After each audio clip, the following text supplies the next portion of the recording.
मैंने अभी शुरुआत में ही कहा था कि ये जुमलेबाजी और जुमलेबाजों का खेल है। 140 करोड़ का कवच, जिस कवच में जगह जगह आग में माँ बेटियां जल रही हैं, जिस कवच में निरीह बाप और पति सर पकड़ के रो रहे हैं, जिस कवच को बुलडोजर से जगह जगह तोड़ा जा रहा है, निरीह मानव जाति की संवेदनाओं को मरोड़ा जा रहा है, वो कैसा कवच लेके आप जी रहे हो मोदी जी? कैसे जीतोगे, कैसे आगे बढ़ोगे? ये आहें आपको बढ़ने नहीं दे। नमस्कार, मेरा नाम है रितेशना मंगवाना। कानपुर देहात कांड बेहद जो है वायरल हो रहा है और किसी से छुपा नहीं रहा। वहीं जो सत्ता पक्ष है वो कहता है कि बेटी बचाओ और बेटी पढ़ाओ। आखिरकार फिर इन दोनों बेटियों को, जो कि माँ बेटी जो कानपुर देहात में एक झोपड़ी में जलकर राख हो गई, उनको क्यों नहीं बचाया गया? और बुलडोजर राज जो है कितना सही है, इसको लेके हमारे साथ बातचीत करने के लिए रूबी खान जी मौजूद है, जो कि भारत जोड़ो यात्रा में भी चल चुकी हैं। उनसे बातचीत करेंगे आखिरकार ये मुद्दे को लेकर वो क्या सोचती हैं। वही सरकार जो है लगातार कहती है बेटी बचाओ बेटी पढ़ाओ, बेटी बचा नहीं पाए। मैम, क्या कहना चाहिए? आप ये बहुत अच्छी तरह से जानते हैं कि जो सरकार है ये जुमलेबाजों की सरकार है। बेटी बचाओ बेटी पढ़ाओ जो जुमला दिया गया है ये सिर्फ वर्ड्स तक ही सीमित है। ये बुलडोजर राज है। ये वो राज है जहां बोलने की, जीने की आजादी नहीं है, जहां अगर आपने बोला तो किसी भी कॉन्टेक्स्ट में बुलडोजर चला दिया जाएगा एक बामन परिवार पर, एक ऐसे परिवार पे जो शिवलिंग की रक्षा करते हुए वो माँ और बेटी दोनों स्वाहा हो गई। संवेदनाएं मर चुकी हैं उस सरकार की। उस सरकार में कोई संवेदना नहीं बची है। महिला तो छोड़िए, बामन तो छोड़िए, इंसान के लिए संवेदनाएं खत्म हो चुकी हैं। आप ये सोचिए कि वो भगवान को बचाते हुए शहीद हो गए। यहाँ पे कौन था, कौन गुनहगार है? पाप कहाँ जाके धोएंगे आप लोग, ये सोच लीजिए। योगी जी कह रहे हैं कि हम कार्रवाई कर रहे हैं, पूरे टीम जांच होगी, पूरा एक्सरसाइज जो भी है उसका जांच? कैसी जांच? किसको पकड़ोगे? अपना गिरेबान आप खुद पकड़ोगे? सोचिए किस जुर्म में उनके उस घर पे, छोटे से घर पे बुलडोजर भी जो चलाया गया। ड्राइवर है वो भी गिरफ्तार हो चुके हैं। देखिए ये महज खाना पूर्ति है। इस वक्त पूरा हिंदुस्तान इन दोनों माँ बेटियों की जो आग इनके बदन पे लगी थी झुलस रहा है। जो गुनाह मोदी जी की सरकार के आदेश के ऊपर या उनकी शह के ऊपर योगी जी ने करा है, वो गुनाह के आग में पूरा देश इस वक्त त्राही त्राही कर रहा है। कह रहा है क्या कसूर था उन दोनों माँ बेटियों, क्या कसूर था उस निरीह बाप का, उस उस बेगुनाह हस्बैंड का, जो आज सर पकड़ के जख्मों के साथ दिल पे भी और बदन पे भी बैठा हुआ है। वहीं जहाँ महिलाओं की बात आती है, प्रधानमंत्री मोदी जी बड़े भावुक हो जाते हैं, जैसे कि आपने देखा भी है। महिलाओं के सम्मान की बात करते हैं, तो इसको आप कैसे देखते हैं? भावुकता, सम्मान की बात करना लफ्जों का खेल है। एक आपको इमोशंस से खेला जा रहा है। सच्चाई वो है जो दिख रही है। त्राही त्राही करती जनता दिख रही है, भूखी जनता दिख रही है, नौकरी खो चुके, नौकरी ढूंढते युवा दिख रहे हैं, अपने फ्यूचर का ख्वाब टूटते हुए बच्चे दिख रहे हैं, अपने सम्मान को सहेज कर बचाती हुई महिलाएं दिख रही हैं। सिर्फ इमोशनली अत्याचार मत करिए मोदी जी। आप इंसानों पे तरस खाइए, आप हिंदुस्तानियों पे तरस खाइए, संविधान के हिसाब से चलिए, संविधान को बचाइए।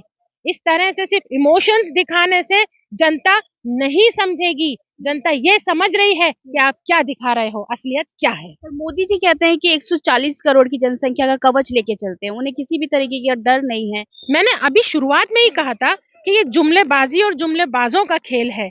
140 करोड़ का कवच, जिस कवच में जगह जगह आग में माँ बेटियां जल रही हैं, जिस कवच में निरीह बाप और पति सर पकड़ के रो रहे हैं, जिस कवच को बुलडोजर से जगह जगह तोड़ा जा रहा है, निरीह मानव जाति की संवेदनाओं को मरोड़ा जा रहा है, वो कैसा कवच लेके आप जी रहे हो मोदी जी? कैसे जीतोगे, कैसे आगे बढ़ोगे? ये आहें आपको बढ़ने नहीं देंगी। एक अकेला में सब पे भारी। बिल्कुल, एक अकेले वो सब पे भारी हैं। इतने भारी हैं कि चीखों से हिंदुस्तान चीख रहा है, इतने भारी हैं कि जख्मों से खून बह रहा है, और वो इतने भारी हैं कि हिंदुस्तान की जनता रो रही है, बुलडोजर्स के नीचे अपनों को खो रही है। अच्छा मैम, पूरे कहते हैं कि विश्व में जो है, हमारी जो भारत का है वो डंका बज रहा है विश्व में। मोदी जी की पहचान बढ़ रही है, संबंध अच्छे हो रहे हैं देश में। मेरे कहने ना कहने से कोई फर्क नहीं पड़ता है। रिपोर्ट्स आप देखिए बीबीसी एक बहुत ही नामचीन चैनल है, पूरी दुनिया में उसकी न्यूज़ की ऑथेंटिसिटी मानी जाती है। रिपोर्ट्स कह रही हैं, मैं कौन होती हूँ कहने वाली? मैं एक हिंदुस्तानी हूँ और एक पढ़ी लिखी हिंदुस्तानी हूँ जो रिपोर्ट्स के बेस पर पूरा हिंदुस्तान ही नहीं पूरी दुनिया जो बात बोल रही है मैं सिर्फ वही बात बोलती हूँ और वही बात मानती हूँ। मैं खुद कोई जुमलेबाजी नहीं करती क्योंकि जुमलेबाजी का डिपार्टमेंट दूसरों का है। डॉक्यूमेंट्री जो बनाई थी उसमें कहीं ना कहीं प्रधानमंत्री जी की गरिमा की बात थी। अगर प्रधानमंत्री जी की गरिमा खराब होती तो हमारे देश का नाम खराब होता, इसलिए उस पर जो है थोड़ा सा मतलब कि रूटीन सर्वे कराया। देखिए ये मीडिया जो होती है, जहां तक मैंने पढ़ा है as a political science student, media एक स्वतंत्र पिलर ऑफ डेमोक्रेसी होती है। पूरी दुनिया में मीडिया की स्वतंत्रता पे बड़ी बड़ी बातें हुई हैं, मीडिया की स्वतंत्रता के लिए बड़ी बड़ी बातें करी गई हैं, एक्शंस किए गए हैं। एक स्वतंत्र मीडिया जब कोई रिपोर्ट रखती है तो उसको हम पर्सनलाइज बेस पे नहीं देख सकते हैं, उसे हमें हार्टी वेलकम करना चाहिए। हाँ, उसमें अगर कोई ऑब्जेक्शनेबल बात है तो उसको जनता के सामने रखना चाहिए। मेरा कहना यह है उसको बैन नहीं करना चाहिए, आप अपना पक्ष रखिए। पर वही 1970 में आप जैसे भारत जोड़ो भी चलिए, 1970 में कांग्रेस ने भी बीबीसी को एक बार बैन किया है, इसको आप कैसे देखते हैं? देखिए मेरा कहना यह है कि अगर 1970 वो जमाना दूसरा था, आज जमाना स्वतंत्रता का है और कांग्रेस ये कहती है कि आपको अगर कोई बात ऑब्जेक्शनेबल लगती है तो आप अपना संविधान में तो मीडिया की स्वतंत्रता पहले से ही लिखी गई है ना, तो जमाना कैसे अलग हो? देखिए मीडिया की स्वतंत्रता हमेशा से है, मीडिया की स्वतंत्रता का सम्मान सभी करते हैं, लेकिन आज के लिए मैं ये कहना चाहती हूँ कि इसी बेस पे कि कोई ऑब्जेक्शनेबल बात हो गई या कोई होगी, उसके हिसाब से आप ये नहीं कर सकते हो कि आप उसके लिए इतना भारी आप ईडी का छापा पड़वा दो, आप उसको मीडिया को उसको टॉर्चर करो। ऐसा मीडिया को उसके हिसाब से काम करने दीजिए, आप अपने हिसाब से काम करिए। ऐसा नहीं है कि आप किसी को टॉर्चर करें या आप कोई दूसरे साधन यूज करें उसको दबाने के लिए। ये हमें अपने आप को संवैधानिक चलाना होगा, हमें हिंदुस्तानी बन के दिखाना होगा कि हिंदुस्तानी कितने सहिष्णु होते हैं, हिंदुस्तानी सच के साथ चलते हैं और अगर कोई सच में कहीं कोई संशय है तो उसको एक्सप्लेनेशन किया जाए। अच्छा, जिस तरीके आपने देखा कल जो है स्वरा भास्कर ने शादी करी है सपा के जो नेता हैं अहमद खान से, वो लगातार उस पर ट्रोल हो रही है कि वो हिंदू है और मुस्लिम से शादी क्यों कर रहे हैं? देखिए साहब ये उनका पर्सनल मामला है, इसमें हमें बोलने की कोई जरूरत नहीं है, वो किसी से भी शादी। संगठन तो ट्रोल कर रहा है ना। देखिए ये उनकी संकीर्ण मानसिकता है।